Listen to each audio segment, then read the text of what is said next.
मी वैशाली, स्वागत आहे माझ्या यूट्यूब चॅनलमध्ये. तर कशा आहात सगळे? आशा करते मजेतच असाल. तर थंबनेलवरून तुम्हाला कळलंच असेल की मी तुम्हाला माझं आलं नाही का, म्हणजे मंथली मॅनेजमेंट कसं करते मी, म्हणजे घर खर्च कसा मॅनेज करते माझा, तर ते सांगणार आहे.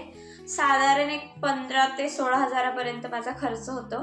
म्हणजे माझे मिस्टर काय करतात, माझ्याकडे एक 15,000 रुपये तरी ते देतात की याच्यात तू आता म्हणजे सगळं काही मॅनेज कर.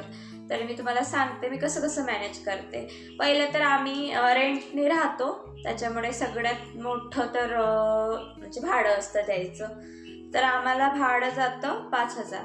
5,000 त्यामध्ये म्हणजे भाडं प्लस लाईट बिल वगैरे पकडून सर्व 5,000 जातं.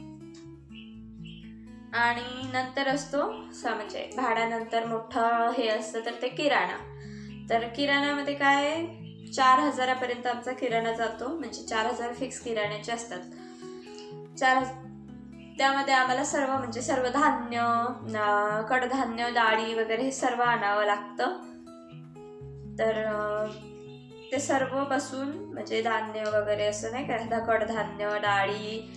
आणि मी काय करते, म्हणजे जास्त व्यर्थ महिनाभर खर्च होऊ नये म्हणून किराण्यातच मुलांना जो काही म्हणजे महिनाभर जे लागणारे टोस्ट, बिस्किट, मॅगी, फरसाण वगैरे जे काही महिनाभर आपल्याला लागणारे मुलांना घरात खायला स्नॅक्स वगैरे, तर ते सर्व काही तेव्हाच किराण्यात भरून घेते. नाहीतर मग काय होतं, म्हणजे आपण असं आणलं नाही आणि दुकानात जर मुलांना असंच घेऊन गेलो 1-2 दिवसाआड की नाही बाबा बिस्किट संपलंय ते आणायचे, आपण 10 रुपयाच्या बिस्किटसाठी 50 ते 100 रुपये खर्च करून येतो. म्हणजे दुकानात गेलं की हे आणा ते आणा. मग त्यापेक्षा काय होतं, एकदाच आपण किराण्यात सर्व आणलं की मग म्हणजे व्यर्थ खर्च पण होत नाही आणि महिन्याचा एक आपला अंदाज लागतो की नाही आपलं म्हणजे सर्व याच्यात बसतंय. आणि नंतर असतो दुधाचा खर्च. तर दुधाला एक 1,500 रुपये लागतात. तसं 1 लिटर दूध रोज संपत नाही, कारण माझा मुलगा म्हणजे आरव तो काही डेली पित नाही, त्याने जर पिलं तर संपतं, नाहीतर मग अर्धा लिटरमध्ये होऊन जातं. तर 1,500 रुपयात आमचं तूप म्हणजे अर्धा किलो तूप आणि दूध हे सर्व बसतं महिन्याचं. त्यानंतर असतो भाजीचा खर्च. तर भाजीचे 2,000 रुपये. भाजीचे 2,000 रुपये मी बाजूला काढते. म्हणजे पुण्याला असताना काय होत होतं की म्हणजे मी डेली अशी भाजी आणायची, जवळ होतं. तर आता इकडे साताऱ्याला शिफ्ट झालं त्यापासनं म्हणजे इथं जवळपास नाही, त्यामुळे मंडईतून आणावं लागतं. तर माझं असं असतं 4 आठवड्यांचे 500-500 रुपये म्हणून असं 2,000 रुपये काढते मी. त्यात कांदे, बटाटे, लसूण, महिन्याचं सगळं. आणि मंडईत गेलं म्हटलं की मग ते बाजूला खाऊचे वगैरे दुकान आहे, थोडाफार खाऊ वगैरे सगळं येतं त्यात, ते बसतं त्याच्यात. आणि नंतर असतो सिलेंडरचा खर्च. तर 1,000 रुपये सिलेंडरचे काढते मी. पण काय होतं, सिलेंडर आम्हाला 2 महिने जातो. तर मग 2 महिने जातो म्हटल्यावर हे 1,000 रुपये म्हणजे एका महिन्याला 1,000 रुपये शिल्लक राहतात. तर त्यामध्ये म्हणजे घरात जे मुलांना काही घ्यायचं असलं, म्हणजे कपडे वगैरे नाही का, डेली यूजचे कपडे, किंवा माझ्यासाठी काही खर्च करायचा असला, मला जर काही सामान घ्यायचं असलं, तर ज्या महिन्यात मला सिलेंडर भरायचा नसतो त्या महिन्यात मी ते 1,000 रुपये म्हणजे असे वापरते की मुलांना काही घ्यायचंय, मला काही घ्यायचंय, किंवा घरातली वस्तू घ्यायची काहीतरी 1,000 रुपयामध्ये, तर ते खर्च मी त्यामध्ये करते. आणि नंतर असतो आमचा रिचार्ज आणि वेदाच्या डायपरचा खर्च. तर हे एक 1,500 रुपये पकडा, म्हणजे एक 600-650 पर्यंत तिचं डायपर होतं, पॅकेट महिन्याभर होतं. आणि दोघांचे रिचार्ज 800 रुपयापर्यंत, म्हणजे 1,500 रुपये असे टोटल होतात आमचे. म्हणजे मी लिहून काढलंय वहीवर, ते सांगते तुम्हाला.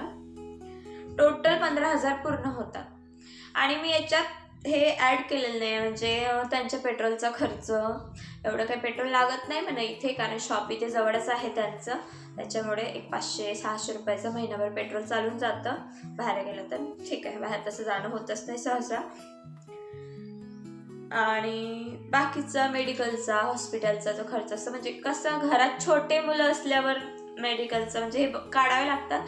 पण मी ते माझ्याकडे नाही ठेवत. माझे 15,000 रुपये म्हणजे हे सगळं मी मॅनेज करते घरातलं, त्याच्यामुळे हे माझ्याकडे असतात.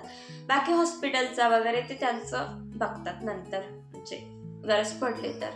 पण सहसा ते असे ठेवावेच लागतात, कारण छोटे मुलं आहेत घरात म्हणल्यावर. तर असा काही खर्च असतो. जर आपण काय म्हणजे किराणा असा म्हणजे रोज आणला, म्हणजे संपलं तेव्हा आणलंय बाबा, म्हणजे साखर संपली आणायची, तेल संपलं आणलं, तर असे आपले जास्त पैसे जातात.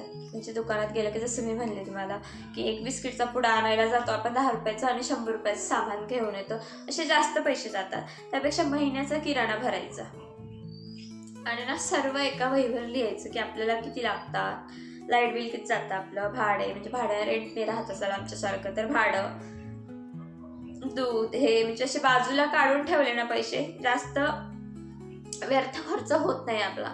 आणि आपण जर मॅनेजमेंटच नाही केली, म्हणजे खर्च लिहूनच नाही काढले, तर मग असे काय म्हणतात ते भरमसाठ पैसे उधळल्या जातात आणि लक्षात पण येत नाही आपले की आपला एवढा पगार येतोय आणि कुठे जातोय असं.